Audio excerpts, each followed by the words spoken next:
জাতীয় সড়ক দিয়ে যাওয়ার সময় যাত্রীবাহী টোটোকে পেছন থেকে ধাক্কা মালবাহী লরির। মুর্শিদাবাদের রঘুনাথগঞ্জ মঙ্গলজোন সংলগ্ন বংশবাটি এলাকায় লরির চাপায় পৃষ্ঠ হয়ে মৃত্যু হল 2 জন টোটো যাত্রীর। গুরুতর জখম আরও একজন। শুক্রবার সকালে ঘটনাকে কেন্দ্র করে ব্যাপক চাঞ্চল্যের সৃষ্টি হয় এলাকা জুড়ে।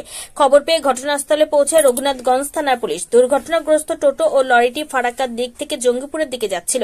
দুর্ঘটনায় কার্যত দুমড়ে মুচড়ে যায় টোটোটি। এদিকে টোটোকে পেছন থেকে লরির ধাক্কা এবং দুজনের মৃত্যু ঘিরে ব্যাপক যানজটের সৃষ্টি হয় 12 নম্বর জাতীয় সড়কে। এখনো পর্যন্ত মৃতদের নাম পরিচয় জানা যায়নি। দেহ উদ্ধার করে ময়নাতদন্তের জন্য জঙ্গিপুর হাসপাতালে পাঠিয়েছে পুলিশ। দুর্ঘটনার পর জাতীয় সড়কে টোটোর অবাধ চলাচল নিয়ে ফের প্রশ্ন উঠতে শুরু করেছে।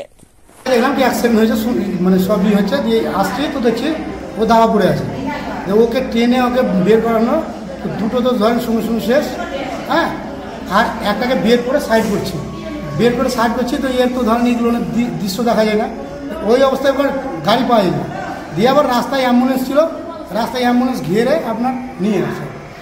কজন মারা গেছে? মারা গেছে 2 জন। একজন আহত? একজন আহত। আপনার নাম? আমার নাম কৃষ্ণ দাস। আপনি কি চিনেন ওদের যারা মারা গেছে? পাশে গ্রামের তো চিনি, নাম জানি না কিন্তু চিনি। আপনার নাম? আমার নাম কৃষ্ণ দাস।